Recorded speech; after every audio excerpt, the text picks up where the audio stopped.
ಯಾಕ ಮನೆಗೆ ಹೋಗೋಣ ಬಾ. ಏನು ಮಾಡ್ತೀವಿ ಮತ್ತೆ ಇಲ್ಲಿದ್ದು? ಸ್ಕೂಲಿಗೆ ನಾಳೆ ಹೋಗಂತೀವ. ನಾಳೆ ಹೋಗಂತೀವ ಚರು.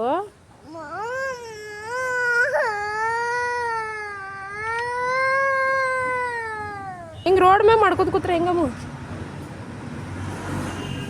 ಅಲ್ಲಿ ಸ್ಕೂಲೊಳಗೆ ನಿಂಗೆ ಅಡ್ಮಿಷನ್ ಮಾಡಿಸಿಲ್ಲ. ಆಮೇಲೆ ದುಡ್ಡು ಕೊಟ್ಟು ಮಾಡಿಸ್ಬೇಕಲ್ಲ ಕುಸೋದಕ್ಕೆ. ದುಡ್ಡು ಕೊಟ್ಟು ಅಡ್ಮಿಷನ್ ಮಾಡಿಸ್ಬೇಕಲ್ಲ ಮತ್ತೆ. ಹಂಗೆ ಹೋಗ್ತಿ? ಅವ್ರ ಮ್ಯಾಮ್ ಕರ್ಕೊಳ್ಳಲ್ಲ ಒಳಗಡೆ. ನೀನು ಅಡ್ಮಿಷನ್ ಮಾಡಿಸು ಆಮೇಲೆ ಬಾ ಅಂತ ಹೇಳ್ತೈತಿ ಮ್ಯಾಮ್.